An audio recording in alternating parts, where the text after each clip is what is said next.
I wanted to challenge myself to do something that I was afraid to do. And one of the things was to create a channel. It was the fear of like, once my face is out there, it's out there forever. There's judgment, there's people going to ridicule. But once again, I channeled my disappointment of not being able to get a job in London. I said, you know what, screw it. I've always wanted to do this, but been such a I'm going to stop being a and not care about what other people think lah. If you want to watch my videos, then what? You don't watch, right? You want to comment, then it's your pasa, your problem.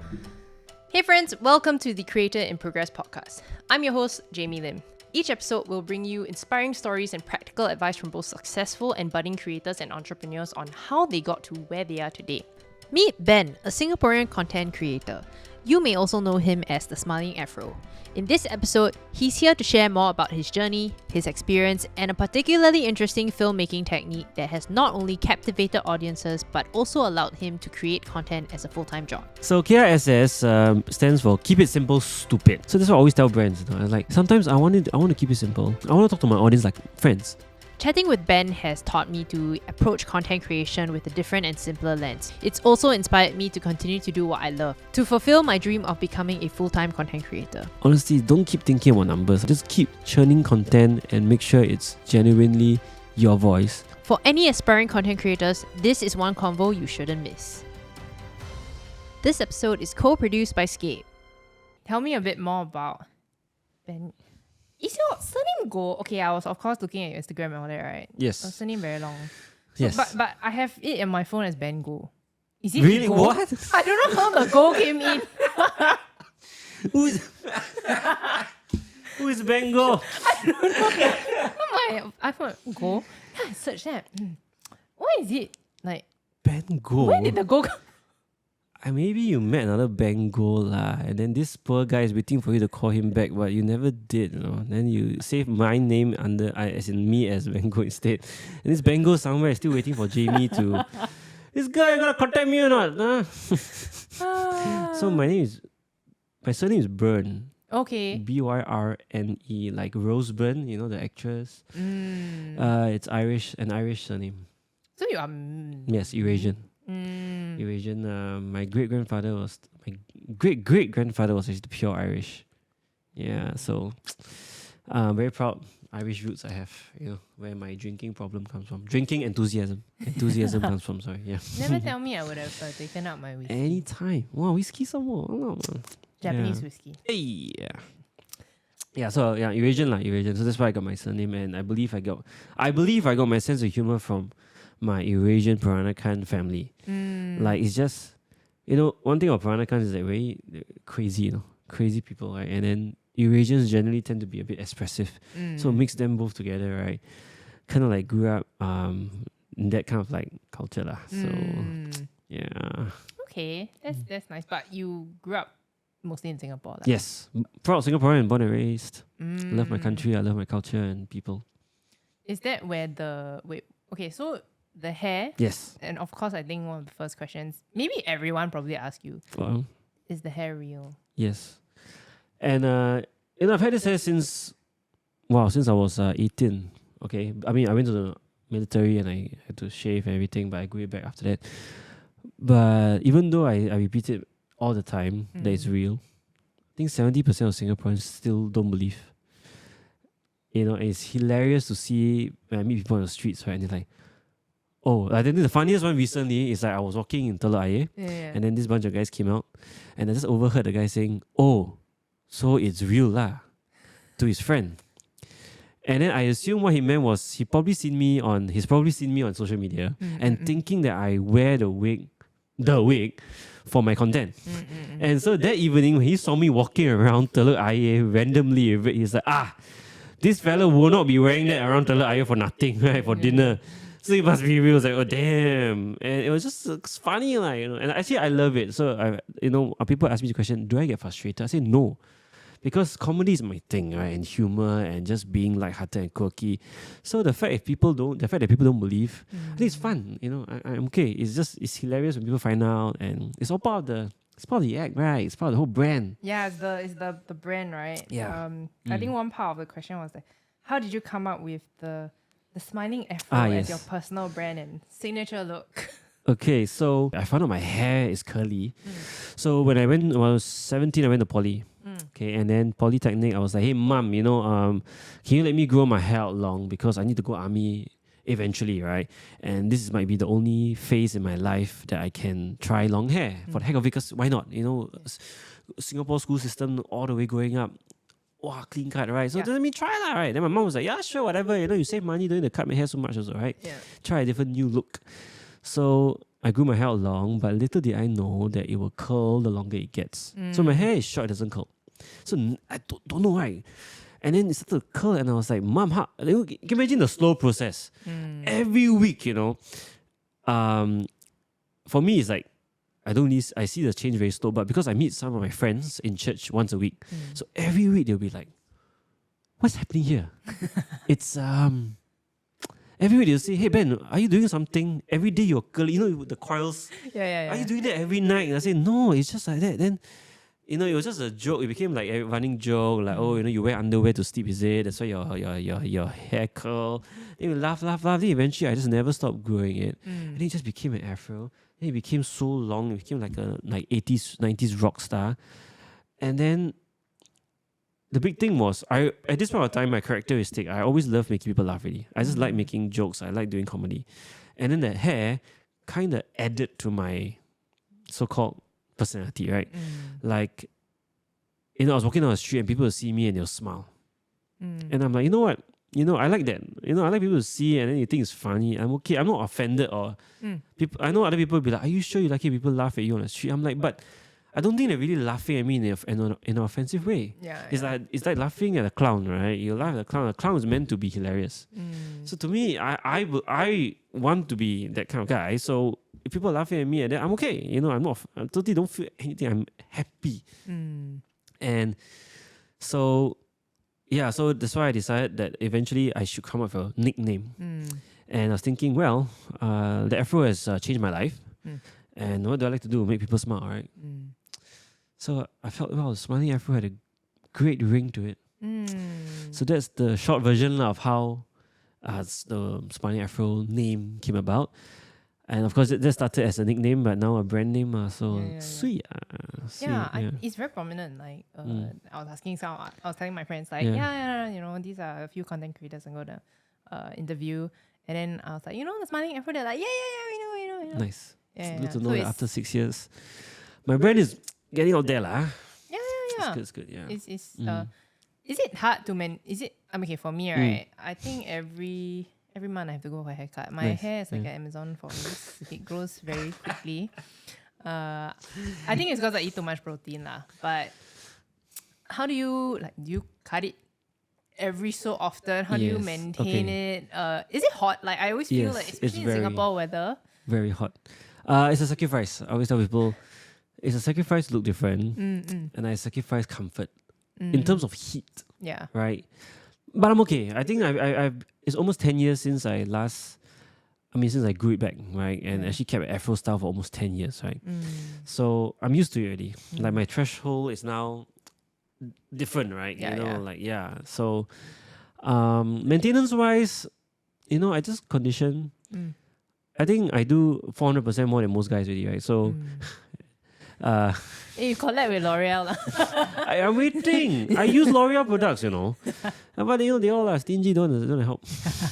So I condition, and then after drying, I put a hydration cream because of the weather, especially in Singapore. Yeah. Right, and also the cream also is more or less like a curl cream to help enhance the curls and keep it healthy. And I try not to wash every day because the curls look the best on the second day, actually. Like, in terms of volume. So the first day they look most defined, like very defined curls, but second day there's volume. And I like that, right? And of course, in Singapore weather, I cannot not wash it after 2 nights, like it's too hot already. But in between, if I need to fluff it back up or keep the curls like healthy, I put hair oils. So to me that's like the maintenance. Yeah. Wow. You do more than me, lah. My effort, leh. I mean, like, people think like what, but it's actually like you do take the effort to kind of maintain it, right? Yeah, I think only recently, once I started my so-called business, then I started looking after this asset more. Yeah. I think it's good lah. Okay, so can you tell me a bit more about, how do you first get started in the world of content creation? I know you also mentioned that you studied in LaSalle before this, right? Yes. You have a background in film. Can you tell me more about that journey and what, I guess, motivated you to pursue it full time in the end? All right, so my background is in filmmaking. Actually, I wanted to be an actor. And then, which my parents, they met that dream with hands in the air, not celebrating, but like, what the actual fish? And we got into a big argument, and my mom's, what's the word? Not leeway. My mom's compromise. Yes, my mom's compromise was that I study filmmaking because she said, and I think it's still the best advice in terms of my creative career my mom ever gave me, right? He said, if you study acting, you may not have a lot of skills. You only have the acting skills, right? But if you study filmmaking, you learn everything, like producing, directing, camera, and even acting. Right? As a director, you need to know about acting, right? So she said, and editing. So you learn everything, you come out all the skills, then you can decide where you want to go. And I was like, okay, sure. I think that's a great idea. And no regrets. I went to film school and I learned so much about filmmaking. And at the same time, I still could do acting because I was just acting in my own videos for fun, right? Yeah. So the plan before film school was to be an actor. During film school, I wanted to be a director because everyone wants to be a director, right? And then after that, I realized I love producing so much. I love organizing. So I did more majoring in producing. And then I came in film school, I decided, you know what, I want to do advertising because I love advertising, has more money and there's chances for me to do comedy there, more opportunities, right? Yeah. And yeah, I think the gigs wise, advertising was the way to be. So it was through film school that, okay, I came out, I said, all right, I want to do advertising. And I went to London to study. The plan was to get to London so that I can find my way around and try to get a job there because I wanted to basically explore my career in London, right? But Brexit happened, so I couldn't get a job. So I came back home after my master's, disappointed. But my goal was to basically join the advertising industry and build myself up there and become an advertising powerhouse. I basically was like, I was channeling my disappointment to my goals lah.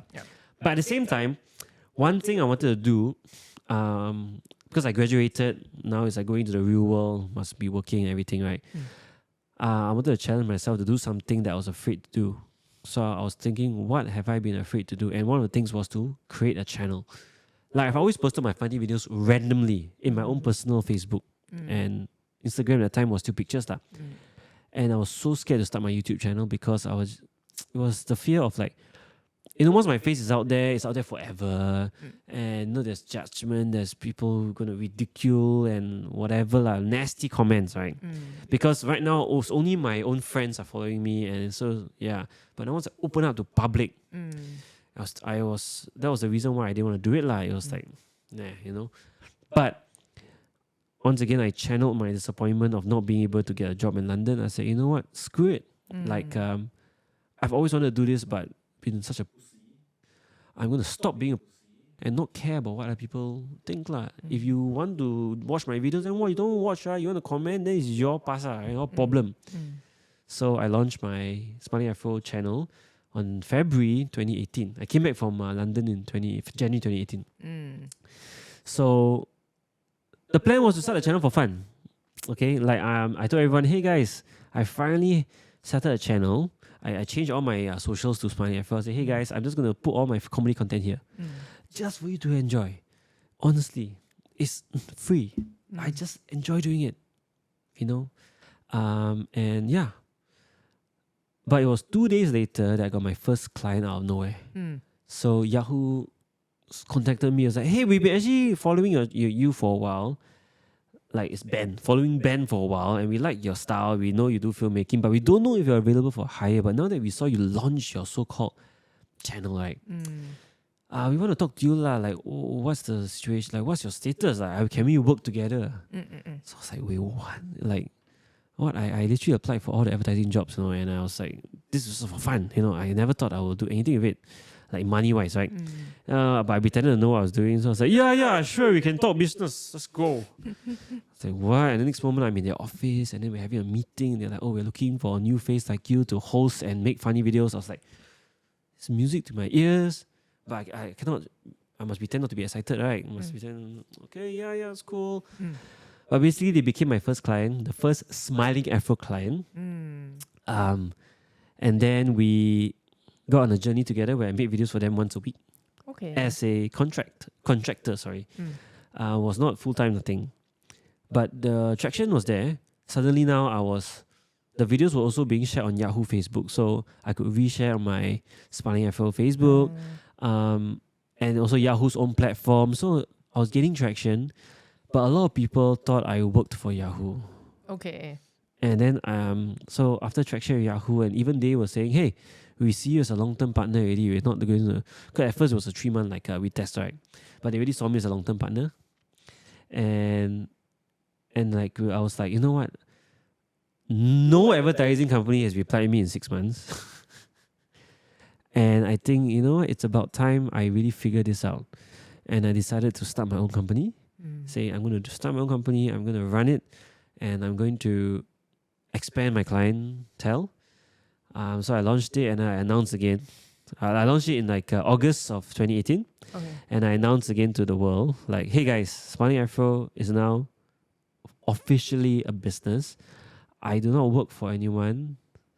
I will work with anyone. So let's go. And that's 5.5 years ago. And went through ups and downs and basically getting clients in and out. And I love it. Like, the momentum has been there. So everyone knows, all right, this guy, he works for himself. Yeah. So that's how I started my business. Like, it was really by a lot of factors came in. Yeah. It was never the plan. Never the plan. You asked me 5 years ago, will I be thinking myself 5 years now doing this? No, I thought I was going to work advertising, man.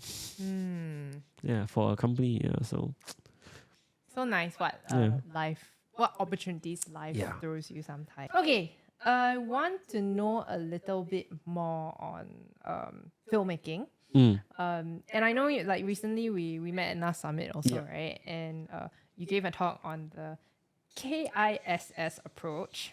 So can you maybe share with us a little bit more about this K.I.S.S approach, and how did you develop this technique? How has it contributed to your success? Right, so K.I.S.S stands for, case in case you don't know. No, I'm just kidding. K.I.S.S stands for Chirika? A case a day will help you make content. No. So K.I.S.S stands for Keep It Simple, Stupid. All right, and I got this because when I was 7 years old, primary 1, it was an English class, storytelling class actually, and the teacher gave us all this slip of paper, and it said K.I.S.S, and basically the lesson was about how to tell stories and basically keep it simple. Keep the story simple. And it stuck with me since 7 years old, right? So that even when I entered this world of content creation and storytelling, I've always told myself that even when I was producing in school for my classmates, I always tell people, guys, if anything gets complicated or when it starts getting complicated, go back to the beginning and think about how simple you want to keep it, so the audience will understand, and the story won't be like. I mean, I think the worst nightmare for any director is for your audience walks out of a film or walks out of anything or watch something and don't know what the fish is happening. Yeah. Right? And sometimes, I think people think simplicity is like, what you call it, amateur or like, no, but it doesn't. I never felt it meant that way lah. So I applied to almost all my content. Like even for my shots, for my editing, everything, is to keep it simple. Meaning that if I have one point to say, whatever I do in the video, we'll just try to say that one point. I don't have to say 3 points or 4 points or confuse my audience. So when I started actually Smiling Afro, and I started doing skits and sketches first, like 3-minute skits, but it all has one point. Like, what am I trying to say in this video? Okay, I'm trying to make a joke about, let's say, the workplace. What about the workplace? Specifically about maybe your colleague, annoying colleague. Okay, so that's the pointer, and everything around it will just lead up to that point. right? So keep it simple. Oh, I don't need to show 1,000 colleagues. Just show one colleague. Example, right? How I apply it. Yeah. So yeah, that's how. Especially now. Okay, and then that was the beginning, right? 5 years ago, 6 years ago, and now content even shorter. So all the more my KISS comes into play, right? All the more because let's say you want to make a 30-second video. So how am I gonna make people laugh and understand the point of what I'm trying to say or sell or whatever? Keep it simple. So I'm glad that I already had that mantra in me even before the TikTok generation or this TikTok era started. So now I can just apply it, right? Yeah. I think it's very tough. I mean, it's like easier said than done, right? I find it difficult to share a point in even 1 minute. Sometimes I'm like, I feel too short. Yeah, they always call it the elevator pitch, right? Yeah, you have 1 minute to share this to someone. How? Correct. I think, I mean, if it's your own story, sometimes it could be simpler, but sometimes when you work with brands, it's even harder, right? They have like all these points they want you to mention in this 1 minute spiel, and they're like, you have to mention all these points, but in a non-advertising, salesy way. And I'm like, what's my advice I always give people actually? If you were trying to create like a brief or you're trying to create like a tagline for the brand, whatever, right? First, pretend you're talking to your friend, and how would you tell your friend? So that's what I always tell brands. Like sometimes I want to keep it simple. I want to talk to my audience like friends. Like example now, okay, Jamie, if I'm trying to share with you that my new water filtration system, would I tell you that it has 100 or 5-star technology osmosis from Japan, from like the technology was 10 years in the making? No, would I really tell you that? No, I'll just tell you this brand from Japan. And once you say Japan, people, oh wow, not bad. The water can do 2 alkaline and natural, for example. And it has a 5-liter water tank or connect to the tank. I'll tell you things that you would be interested in as a friend, right? 2 friends. I won't go into your scientific terms. You don't care, I don't care. Clean water candidly. So I always tell clients like, hey, if I look at the pointers, and it doesn't look like how I share my friend, then we need to rework it because I'm not going to say this in a minute. And I can't say it in a minute. right. Yeah, because no one cares. Honestly, a lot of the pointers, no one cares. Yeah. They want to care how the product makes them feel and what it does for them.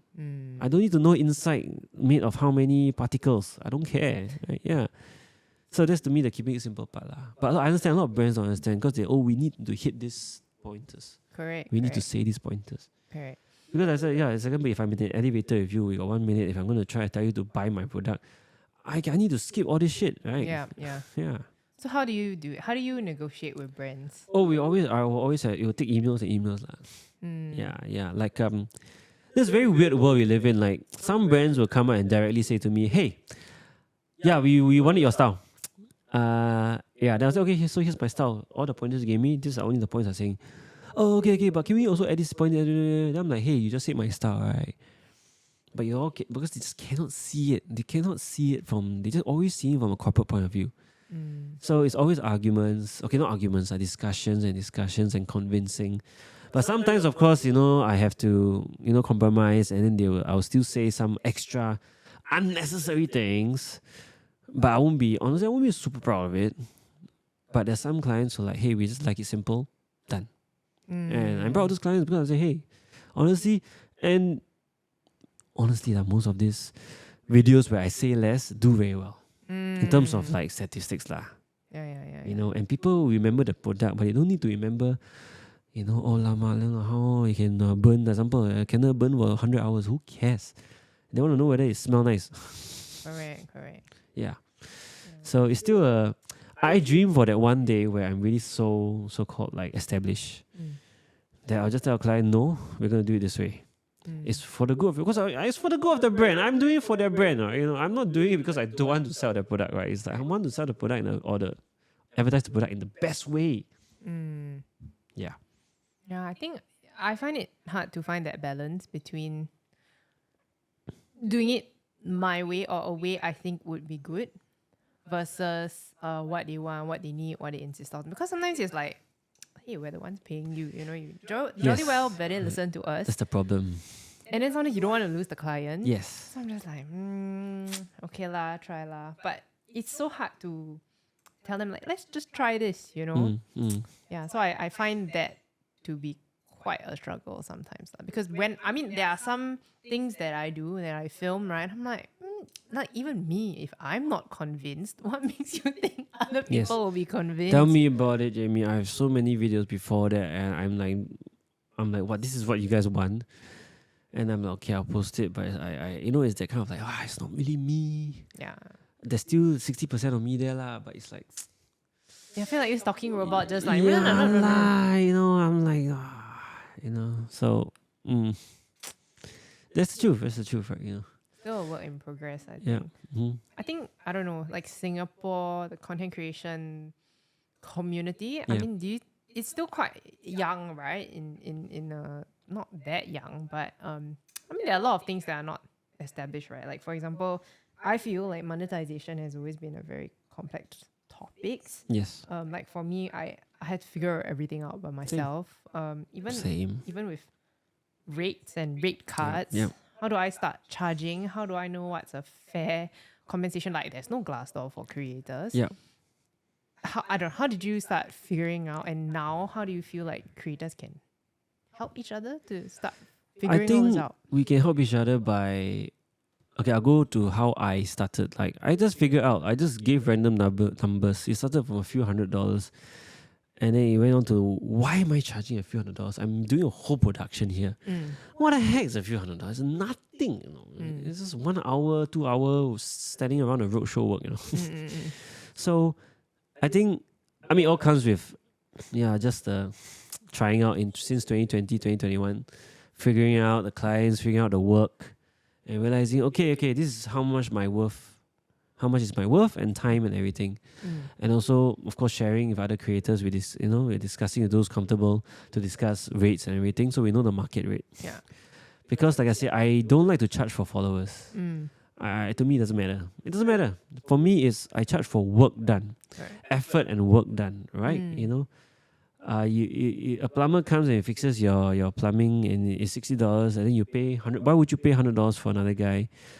Just because he has more followers? It doesn't matter. It doesn't matter. He's doing the job. He's fixing your plumbing, right? So, I think after going for many networking sessions over the years and talking to other creators, and we're just trying to figure out what's our rates and understanding. So because I never felt it's a competition.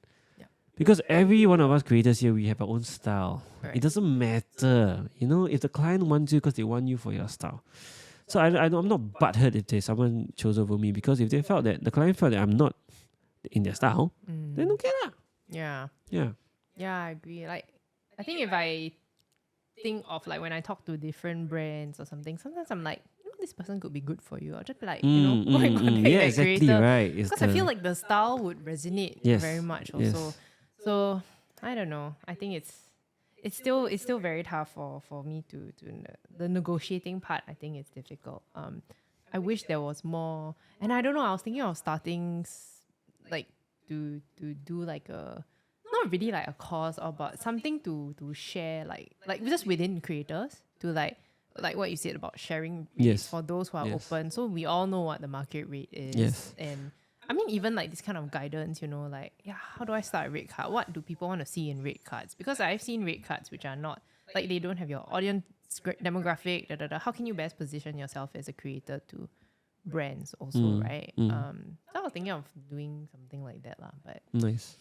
I don't know. Still in here. Boiling. Slow and steady lah. Yeah. I think, at least for me now, mostly I rely on brands as like my source of income, right?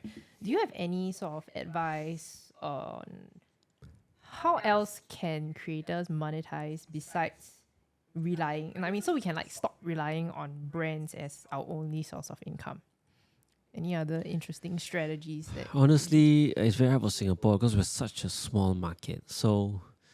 unless you're in America, right, or China, you get paid so much for content. But in Singapore, it's still only YouTube. So my advice, go on YouTube. Start making 16:9 videos back the normal proper way, making useful content. There's always an audience for some content, right? Yeah. So, and it's about, honestly, don't keep thinking about numbers. Always like, don't keep thinking about the numbers like are you. Just keep churning content and make sure it's genuinely your voice. And the audience will come later, you know. Yeah, I always tell people, stop it with this fast success. I make one video and then I expect everyone to watch it. Come on. Yo. I started with 20, 30 views on my first few videos and I was very happy. 100 views. I remember I celebrated, celebrated my first video 100 views. I just celebrated. I'm like, wow, hey, let's go. I started small, my mind's, thing and humble beginnings. And then look, I just churn out content 6 years, right? So when I see people like, hey, I made one video and not people watch, I very upset. I said, what are you talking about? One video? Come on. Yeah. Come on. So that's why to me separates the people who are really successful from those who aren't, because this is all short term players. Yeah. Say long term play. I sounded like an investment guy now. Long term play, guys. It's true, right? Like you put $100 into your investment now, you expect it tomorrow, lao, to the moon. Hello. Even from here to the moon, it takes time, okay? So yeah, that's my advice to all this. Anyone starting, just slow game and go on YouTube, and you might never know how far it might take you to monetization. Okay, so besides client work is YouTube honestly. And also, of course, if you cannot sustain, then go do other side hustles. Yeah. All the other things to figure out all your adulting needs. Yeah. Mostly, like, do you still do more YouTube now? Do you do more TikTok now? I've gone a big cycle. So like when I started, I only wanted to do skits and sketches. Like just love comedy, like Comedy Central style, Key and Peele, just skits and sketches. But then pandemic hit, so I had to change it up, and cannot meet as many people anymore. So I started to mixing it up with like fun review videos on the food that I like. Because I'm stuck at home, I might just do and then moved on to I wanted to do a series where I go around Singapore discovering things, right? Because I'm stuck in Singapore. But what I think I just felt it wasn't really what I wanted to do. I just love making comedy. Like the hosting, sure. Clients want me, I'll go host a series for them. But ultimately, I just want to do comedy. I just want to make skits and sketches on my life observations and make people laugh and also learn something. So I've really gone back to that. That's why I finished my podcast and I said, okay, it will stay as that for a long time because, like I said, I started the podcast only for pandemic. And I really want to go back to comedy. That's my love, I just love making funny videos. And yeah. So now I'm on all platforms still. IG, Facebook, TikTok, YouTube. Making comedy content. Comedy. I call it education comedy. Like you learn something but I do it in a very quirky way. Yeah. How has it been for Facebook? Because I feel like nowadays mostly people post on TikTok, yes, LinkedIn, yeah. Of course IG, and I think it's either TikTok or IG, and then YouTube is long form lah. Yeah. So Facebook, I'm loyal to my audience that I started because I started on Facebook actually. Okay. Back in February 2018, I started a Smiling Afro page and everything. So I mean the audience is still there. The algorithm sucks, but it's so easy to post something anyways. I just go there, I type my caption, my title, whatever, and post, right? So I'll just do it. But I still honestly I really like YouTube. Like it's just the whole place where you can really have a series and it's easy and it's longer form per se, right? To me right now anything above 1 minute 30 seconds is your long form already. Yeah. And horizontal, right? Yeah. So I'm still on all the platforms making comedy content. So I'm curious to know who's your favorite YouTuber. Do you have anyone who inspires you on I don't know, YouTube? Or wherever else? Well, honestly, a few. I'll say Motoki Maxted. I don't know if you know the guy. He's a Japanese American. just did comedy from day one. I really like her Wong Fu Productions. Oh, Wong Fu, yes. Yeah, because they just started for fun. Yeah. You know, I think the best channels were all started for fun, especially in comedy, right? Yeah. Just for fun, and then you have fun with it, and then they build community and everything. I love that. Yeah. That's why I wanted to start this Smiling Afro channel, to have a community where we can just enjoy and laugh together, right? Yeah. Yeah, and of course Key and Peele, they're not really YouTubers, but in terms of like comedy inspirations. Yeah. Um, Do you know Nigga Higa, Ryan Higa? yeah, what the Oh my OG days, God. man. That was like the best. He had this series on how to be ninja. It's so stupid, right? I cannot forget I it. love it. It's so stupid. Yeah. Do you think it's worth to go and study film? Like, I think you don't need to now. At your point, you don't need to go and study film, but you just watch her. So many online YouTube videos that can teach you basics. You need, the most important is basics. Like in terms of like, but you see the things that you already done so much content, so it won't be a surprise to you anymore. But it'll be more of like a reminder lah, of like shots, storytelling. Yeah, shots and storytelling. Yeah. How did you? I guess curious to know how did you develop your storytelling technique? Because for me, yeah. honestly myself, observation. When I was young, I loved comedy, right? So I watched a lot of comedy, and I was always observing subconsciously, by the way, because I didn't think. When I was young, I didn't observe thinking, oh, I want to do this in the future. I observed because I just really was so interested in like, why does this make someone laugh? What is so ironic about this acting or the camera placement, or why? It's just for fun, right? And so that when I go out with friends and then when I make jokes, right, I always have this. It became second nature, right? Of like, okay, why this would be funny, or the timing. It's just observation. Yeah. Like and then it's also observation. I never really officially learned marketing in my life, but I observed and I just kind of figured myself like, why would this make sense for a customer or an audience? Yeah. So because I also believe that's how the original marketing and storytelling came about. Right? People figured it out. They just figured out, right, originally, and then people just. Yeah. So, yeah. I'm trying to learn that. I think I feel like sometimes I over prepare. Like I mean, a lot of my time is spent scripting, and then the shooting and the B-roll whatever. Right? Yes, it takes time, but I find that easier. Even editing, sometimes I find easier. But the writing and the writing of the script, sometimes I'm like, oh wow. And then marketing takes like one whole day. Sometimes I do my thumbnail, I'll take like half a day to do, or even one day, and then I stare at it. So those are like quite time consuming for me. I find it very difficult to get better at it. Yeah. Wow. There's always that struggle to like sit down, right? Like, does this make sense? Is it too long-winded? I feel I'm very long-winded. So still learning. Slow and steady. I think when I started a long time ago, I also was long-winded. Right? And then the hardest part was figuring out what to sacrifice. For example, I think editing longer videos are harder now. Because I will have the longer videos give me the opportunity to put in more things, and then I'll be tempted to put in more things. But I always have to say, no, Ben, sacrifice. Do I need to hold this short? Do I need to even say this part? Do I need it? No. Sacrifice. Does it take away anything? Not really. Does people still get a joke and laugh? Yep, okay. Yeah, so tell me about it. I was editing long videos at the beginning, and it was so many times I had to sacrifice, and it was painful, man. Yeah, sometimes a shot is beautiful. Yes. But then now, because short form, right, I write down according to, okay, this is a point, this is a point, I get it done. I don't need to add unnecessary. Keep it simple, stupid. Yeah. Do you edit your own videos now still? Yes, always. Because I'm so particular about timing. I'm really particular about timing because it's comedy. And why the short changes now? Why?